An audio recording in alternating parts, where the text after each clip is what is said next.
अरविंद केजरीवाल कितने बड़े वाले हैं ये शायद किसी से छुपा हुआ नहीं है, क्योंकि उनके जो वादे होते हैं और उन वादों के ऊपर जब अमल करने की बारी आती है तो उन चीज़ों के बीच में काफ़ी बड़ा अंतर होता है और उसको लेकर कोई कुछ बोल भी नहीं सकता, क्योंकि वो मुख्यमंत्री हैं। अब इन्हीं सब चीज़ों के बारे में जब लॉकडाउन की बारी आई थी, या अभी अप्रैल के मध्य में, कि भाई कोविड फिर से बढ़ रहा है और हमें शायद लॉकडाउन लगाना पड़ेगा, तो इसको लेकर मुख्यमंत्री अरविंद केजरीवाल जी ने एक अपील करी थी और ये कहा था कि पलायन करने वाले मज़दूरों से कहा था कि भाई आप लोग अपने घरों पे मत जाइए, ये 6 दिनों का एक छोटा सा लॉकडाउन है, आपको दिल्ली में कोई दिक्कत नहीं होगी और ये 6 दिनों का लॉकडाउन जैसे ही ख़त्म होगा वैसे ही कामकाज शुरू हो जाएगा, बल्कि आपके आने जाने में ज़्यादा समय भी ख़राब होगा, ऊर्जा भी ख़राब होगी। इस तरह की बातें अरविंद केजरीवाल जी ने करी थी, जिसको लेकर बाद में ये देखा गया कि एक ट्रेंड सामने आया कि उन्होंने जैसे ही ये चीज़ बोली उसके बाद पलायन और ज़्यादा बढ़ गया।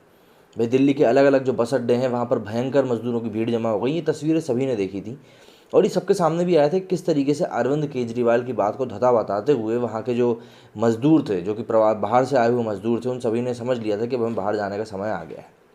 और ठीक भी किया उन लोगों ने, समय से चले गए, क्योंकि वहाँ पे उनके लिए सुविधाएं तो पूरी थी नहीं। उसके बाद संसाधनों की कमी थी, जो लोग थोड़े बहुत पैसे वाले हैं उनको ही वहाँ पर ऑक्सीजन और बेड नहीं मिल रहा, तो फिर मज़दूरों के लिए तो हम क्या ही बात करें, ये समझ से परे है। और फिर उसके बाद लोगों को वहाँ पे नौकरी पानी भी नहीं था, तो घर में बैठे बैठे आकर कैसे खर्चा चलाते। तो इसके ऊपर अब बसपा की जो सुप्रीमो है मायावती जी, उन्होंने कुछ बात कही है। उन्होंने ट्वीट करते हुए कहा कि केवल हाथ जोड़कर दिल्ली के सीएम का ये कहना कि दिल्ली से लोग पलायन ना करें, यही नाटक कोरोना के कारण पहले भी किया गया था। ये सब अब महाराष्ट्र, हरियाणा व पंजाब आदि राज्यों में भी देखने के लिए मिल रहा है। अब पंजाब में लुधियाना से भी लोग काफ़ी ज़्यादा पलायन कर रहे हैं और ये काफ़ी ज़्यादा दुखदाई है। यदि यहाँ के राज्य सरकारें इनमें विश्वास पैदा करके इनकी ज़रूरतों को समय से पूरा कर देती तो फिर ये लोग पलायन नहीं करते।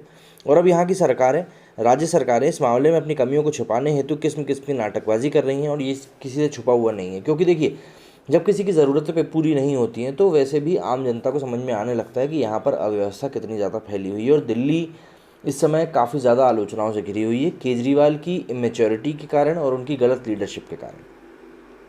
यूपी में पंचायत महाचुनाव के बाद जिस प्रकार से राजनीतिक हिंसा और झड़प हुई थी, आगजनी हुई थी, उसकी आपराधिक घटनाओं को लेकर लगातार घटित हो रही, ये अति दुखित है। इसके साथ ही जो उन्होंने यूपी में जो अभी चुनाव के बाद जो घटनाएं हुई उसके ऊपर भी उन्होंने बोला कि ये सब सही नहीं था और ये जो जातीय हिंसा हुई है ये गलत हुई है और ऐसा बिल्कुल भी नहीं होना चाहिए था।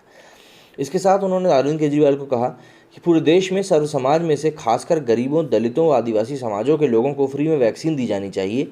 इसके साथ साथ ऐसे समय में इनकी आर्थिक मदद भी करना ज़रूरी है और बीएसपी की केंद्र व सभी राज्य सरकारों से भी पुनः ये मांग है।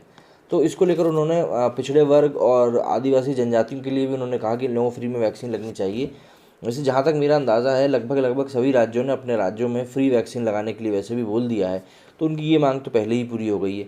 हाँ, हालांकि बात रही कि यूपी में जो हिंसा हो रही है वो भी अब पूरी तरीके से कंट्रोल में आ चुकी है, लेकिन अरविंद केजरीवाल के ऊपर जो लगातार सवाल उठ रहे हैं वो उठने का इतनी जल्दी नहीं बंद होंगे उठना, क्योंकि जो व्यवस्थाएं अरविंद केजरीवाल को बनानी चाहिए थी वो व्यवस्था उन्होंने बनाई नहीं है। और सिर्फ यही वो एक कारण है कि अब उनको इतना कुछ आक्रोश झेलना पड़ रहा है, पब्लिक का भी और राजनेताओं का भी। मेरे सीढ़ी में फिलहाल इतना ही। जय हिंद, जय भारत।